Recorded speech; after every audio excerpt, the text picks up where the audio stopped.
The impact of influence, pops. Some names you are given, some are assumed. The best ones are earned. There can only be one pop. My story is one that is far too familiar. A person comes along and decides to make your life better by being in it. Better is not grand enough. Best. A person comes along and decides to make your life best by being in it. There was a choice. He could have chosen to do what others have done. He could have ignored the opportunity and moved on. He decided to plant himself firmly in my life and grow the both of us together for better and then best. Roland Thomas Morgan, Pops. I use the name Pops instead of Dad or Father because the truth is that he is not my DNA father, nor is he my dad.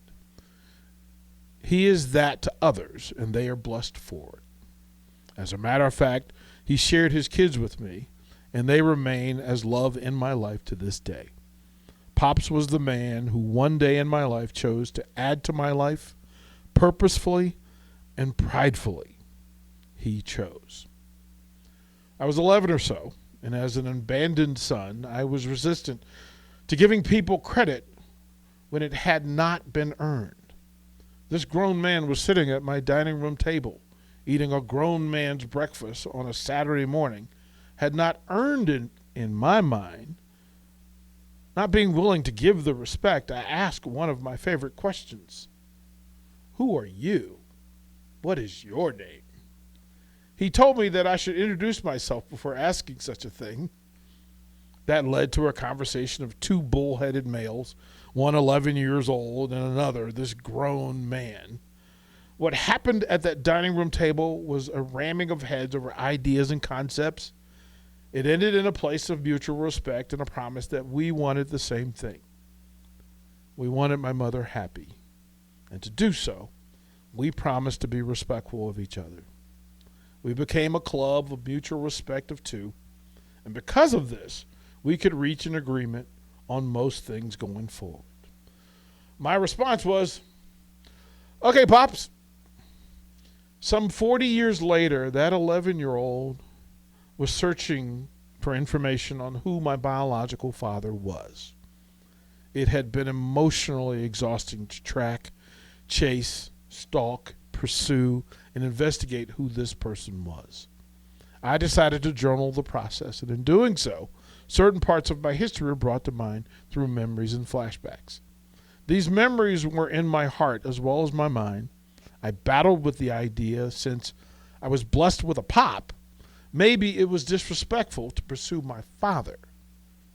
I did want to know my father's name and face, his story, and ours. I also wanted to be sure that I had room in my heart for him and Pops together. I understood the difference between creating me and raising me. I could not be here at all without my father, and I wouldn't be who I am at all without Pops. As thankfully as possible, I chose to pay tribute to them both. As I write this, I am in tears. They both are with me. I could not be more grateful. This man, Pops, was Roland Thomas Morgan. He was an American hero, a disabled war veteran with a lost thumb. But he was not handicapped one bit. He was the manliest man I had ever met. If it could be built by hand, he could build it by hand. If it could be fixed, he could fix it. And if it were funny, he could make it funnier just by his laughter. My mother raised me and taught me how to be a good person. Pops taught me how to be a good man. I know that he was flawed and imperfect. We all are. But he lifted me up in ways that stick with me even today. He challenged me. He inspired me. He supported me. He gave me direction, wisdom, and a helping hand whenever he saw that I really needed it. Most importantly, he gave me love. He was a personal driver and my personal stylist. He was my favorite DJ and my most respected food critic. He was my co-conspirator in some of the greatest pranks ever. and some of the best birthday surprises and Christmas gifts. He convinced me to not ride the free school bus because once I got in trouble for something that I didn't do. He wanted to protect me from the mean people of the world, but he also just enjoyed my company. He wanted to pick my brain about the lessons I had learned at school that day. He wasn't the most educated man, but he was one of the smartest. He wanted to learn about today's music, and he wanted to learn about today's sports heroes, and I followed. He wanted to know about my new friends, black and white, and what my dreams were. He had amazing listening skills, and he was a great talker. He shared his childhood, his dreams, fulfilled or not, and his passions. He waged a forever battle to get me to like chitlins and pig's feet. He failed. He lost this battle. I smile just thinking about his sales pitches. It'll put hair on your chest like mine. I never got that chest hair, as a matter of fact, and I know that he is in heaven laughing about it right now. He engaged my love for music and expanded it. I cannot listen to Teddy Pendergrass, Eddie Kendricks, Marvin Gaye, or Smokey Bill Robinson without smiling, because those car rides, I could hear him in our tiny kitchen singing, "Is you is or is you ain't my baby," and doing that weird duck and grind dance with it. I miss that dance. Pops made me a boxing fan. He would share tales of Sugar Ray Robinson, Jack Johnson, Jack Dempsey, Joe Louis, and Rocky Marciano. He was by my side as we both cheered Cassius Clay, Muhammad Ali, Joe Frazier, Sugar Ray Leonard. One of my favorite memories is when my job introduced me to heavyweight champion of the world, Riddick Bowe. Bowe held a press conference at my bar and gave me 2 tickets to see him fight at RFK Stadium in Washington, D.C. I surprised Pops by asking him to drop me off at the stadium and then dragged him in for our ringside seats. The time of our lives. We had signed pictures and gloves from the champion. They sat on his dresser forever. He also loved baseball. He fed my love for Joe DiMaggio and the Yankees.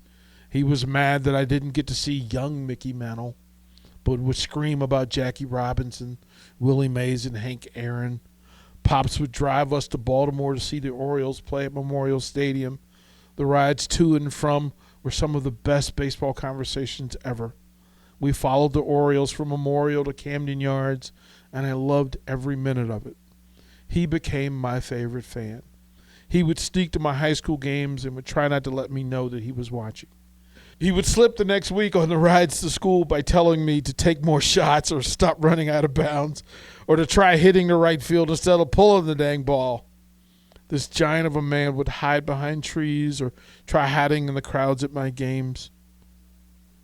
He always had some wonderful post-game meal for me. That mattered so much. He would take me clothes shopping, and this was important. Pops was a good-looking man and looked good in everything. In the days of unbuttoned shirts to the belly button, he pulled it off. He just looked good in everything. He would laugh at my parachute pants and hammer pants. He loved it when I wore the school jerseys, and he would check the seam on the jeans to make sure that I had ironed them each day before school. "Sharp as a tack," he would yell. "Seam so tight I could cut my finger on it." I still envy his ability to grow a beard in full. The man had the magic face. He shared with me his love for live music. He also shared with me his love for comedy albums. He would buy them and sit me down and introduce me to the comedians. There was Mom's Mabley, Bill Cosby, and this young cat named Richard Pryor. Don't let your mom know that I'll let you listen to this. In the days of 8-track players, full vinyl albums, and cassette tapes, we would jump in the car, drive to D.C., and sing as loudly as we could. We would stop by our favorite spot, the Broiler, for pizzas and subs, or we would go to McDonald's and sit in the car with Sister Sledge blaring and burgers being demolished. He introduced me and my friends to some of his friends, Johnny, Jack, and Jim. Johnny Walker, Jack Daniels, Jim Beam. Those are his boys. He built this bar into the wall in one of the rooms of the house. He put a lock on it for appearance sake, but I had the key, and he knew it. My friends would stop by, and we would pour some Coke into some cans and then head out for our evenings in Georgetown to dance at dance clubs. He would wait until I got home safely before he would go to sleep. Pops made sure I made my bed, washed my clothes, ironed them, and worked out. He made sure I had a strong work ethic. I delivered papers most of my childhood, and he managed, like me, like he was my boss. Every paper delivered, on time and in place. He got me a summer job that was the hardest thing I'd ever done in my whole life. A company that removed large demolition trash from buildings in D.C. It seemed like we were on the tar roof every day, 100 degrees. It was so miserable that I couldn't wait for two-a-day summer practices to start. They were easy compared to that job. He determined early that I was smart. He stressed that I better get good grades because I was built for business, not for labor. Use your brain and not your muscles. I was horrible at the manual labor that he excelled at. He would laugh at my attempts to handsaw or lay a brick. I hated it and he loved it. But he turned that paper out into 3. He always checked my work. He never criticized. He managed to weave our conversations to lesson points without ever letting on that he was teaching me. And he was always happy to help. He was my dating voice of reason. He was never wrong about who I should be dating and those I should run away from as soon as possible. He spotted my wife early, even giving her the name Bex, short for Rebecca, because she was too cool for Becky. I still use that name these years later. He was protective in the best way ever, always rooting for and cheering for the best in me, for me. He loved me out loud. He shared the best of himself to help me identify the best in myself. He did it until the day he passed away. He never wavered in his love for me or those who I loved. He never once failed to celebrate my victories or allowed me to wallow in my defeats. I will never forget the day he threw down the gauntlet and challenged my manhood. He noticed my workouts in the basement and said that I was getting too grown to be home. This big 6'3", 240-pound man demanded that we go toe-to-toe. After I bested him, he hugged me and wouldn't let go. He was proud. He was happy. I was grown. I was ready for the world. I remember one day I came home from Charlotte years later. I had moved there to do a television show for the Carolina Panthers. He and Mom had gotten satellite TV so they could watch my show each week. They taped them all and shared them with the neighbors and family. He met me at the door and said, "That brain of yours," and started crying. All 240 pounds of him, and we celebrated in the best way we knew. A shot of Johnny Walker Black. It is with tears running down my face that I typed this and that I'm reading this. He deserves these tears. It didn't matter what I found out from my DNA dad. He was forever my pops. What do you say to someone who comes into your life and makes it better and then best? The 3 things that I say the most in my life, I say to him now. Thank you, love you, well done. As I look up to heaven, thank you, Pops.